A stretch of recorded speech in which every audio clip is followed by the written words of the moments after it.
Greetings, citizens. Your journey is about to begin.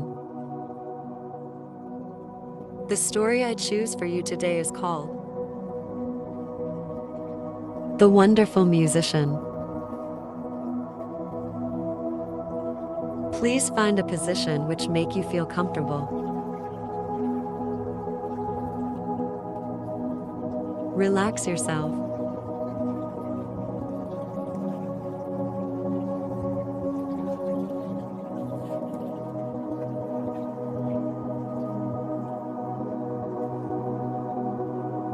There was once a wonderful musician who went quite alone through a forest and thought of all manner of things.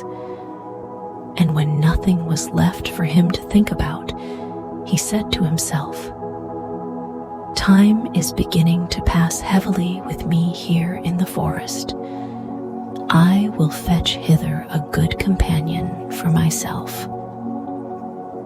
Then he took his fiddle from his back.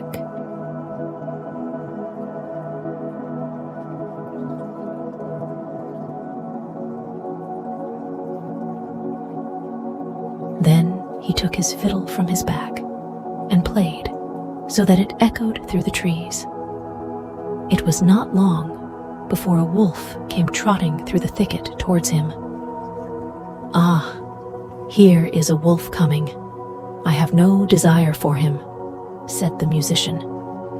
But the wolf came nearer and said to him, "Ah, dear musician, how beautifully thou dost play."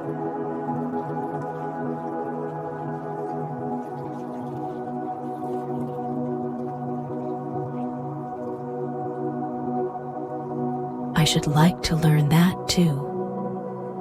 "It is soon learnt," the musician replied. "Thou hast only to do all that I bid thee." "Oh, musician," said the wolf, "I will obey thee as a scholar obeys his master." The musician bade him follow, and when they had gone part of the way together,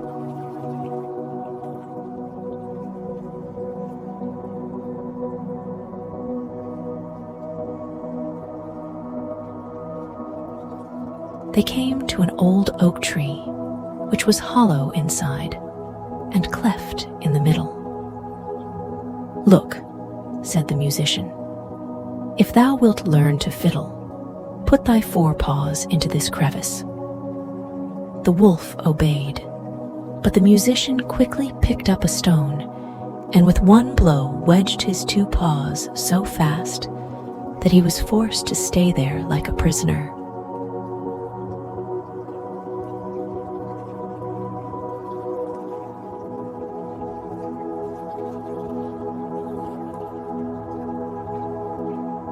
"Stay there until I come back again," said the musician, and went his way. After a while he again said to himself, "Time is beginning to pass heavily with me here in the forest. I will fetch hither another companion," and took his fiddle and again played in the forest.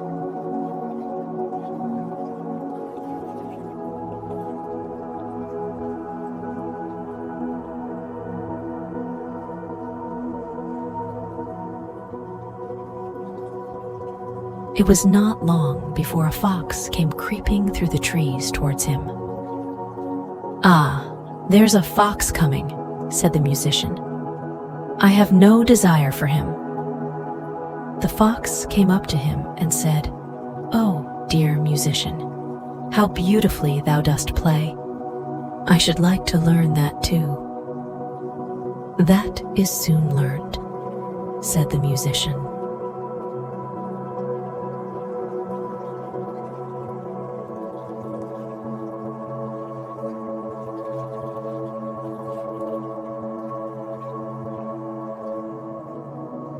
"Thou hast only to do everything that I bid thee." "Oh, musician," then said the fox, "I will obey thee as a scholar obeys his master." "Follow me," said the musician.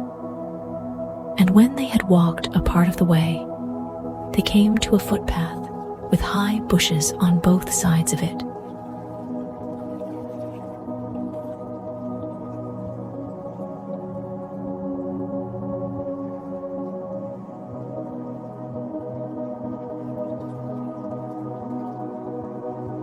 There the musician stood still, and from one side bent a young hazel bush down to the ground and put his foot on the top of it.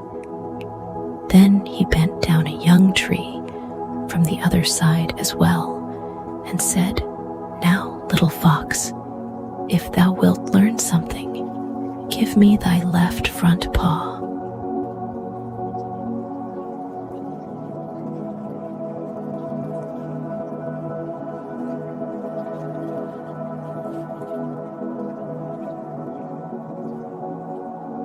The fox obeyed, and the musician fastened his paw to the left bough. "Little fox," said he, "now reach me thy right paw," and he tied it to the right bough. When he had examined whether they were firm enough, he let go, and the bushes sprang up again and jerked up the little fox so that it hung struggling in the air.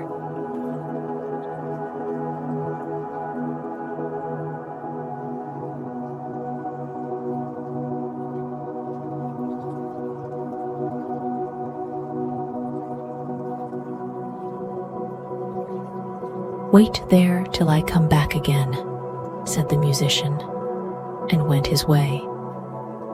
Again he said to himself, "Time is beginning to pass heavily with me here in the forest. I will fetch hither another companion."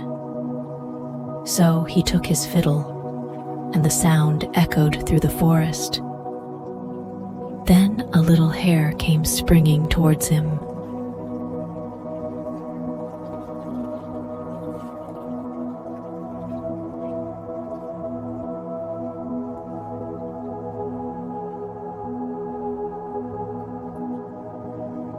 "Why, a hare is coming," said the musician. "I do not want him." "Ah, dear musician," said the hare, "how beautifully thou dost fiddle. I too should like to learn that." "That is soon learnt," said the musician. "Thou hast only to do everything that I bid thee."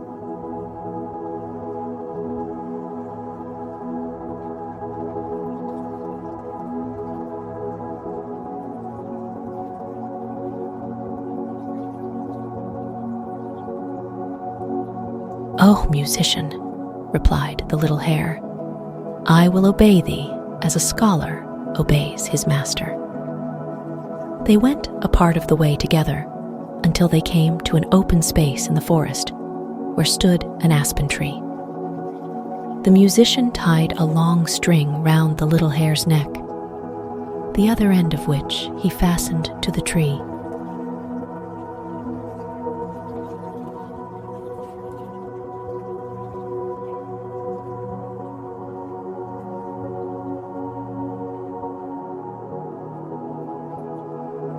"Now briskly, little hare, run 20 times round the tree," cried the musician. And the little hare obeyed, and when it had run round 20 times, it had twisted the string 20 times round the trunk of the tree, and the little hare was caught, and let it pull and tug as it liked. It only made the string cut into its tender neck.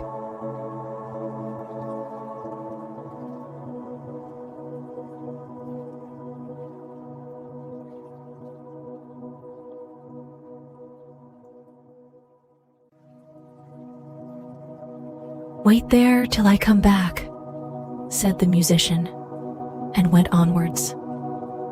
The wolf, in the meantime, had pushed and pulled and bitten at the stone, and had worked so long that he had set his feet at liberty, and had drawn them once more out of the cleft. Full of anger and rage, He hurried after the musician and wanted to tear him to pieces.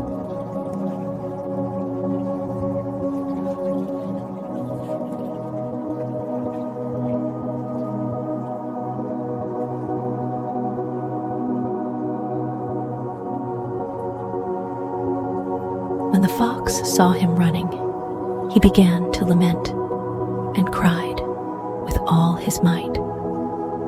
"Brother Wolf, come to my help.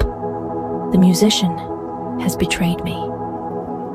The wolf drew down the little tree, bit the cord in two, and freed the fox, who went with him to take revenge on the musician.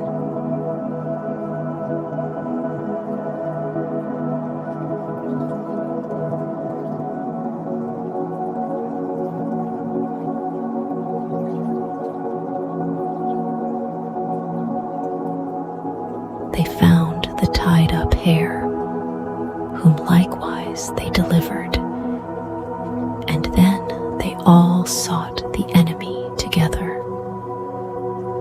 The musician had once more played his fiddle as he went on his way, and this time he had been more fortunate.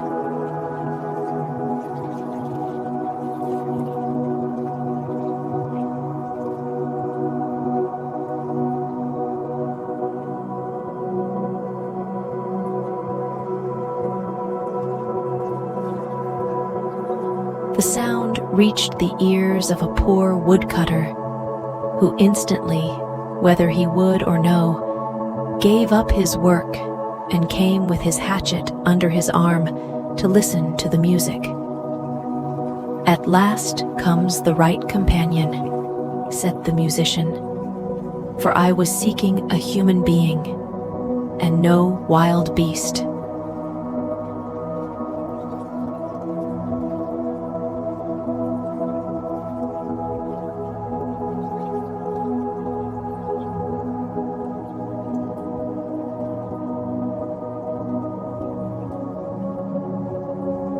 And he began and played so beautifully and delightfully that the poor man stood there as if bewitched, and his heart leaped with gladness.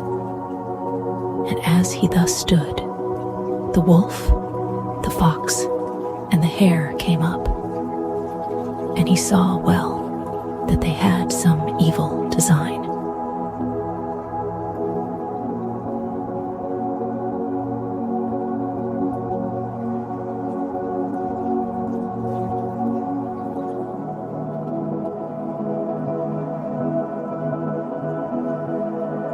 So he raised his glittering axe and placed himself before the musician, as if to say, "Whoso wishes to touch him, let him beware, for he will have to do with me." Then the beasts were terrified and ran back into the forest. The musician, however, played once more to the man out of gratitude, and then went onwards.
Good night, citizens. Have a nice dream.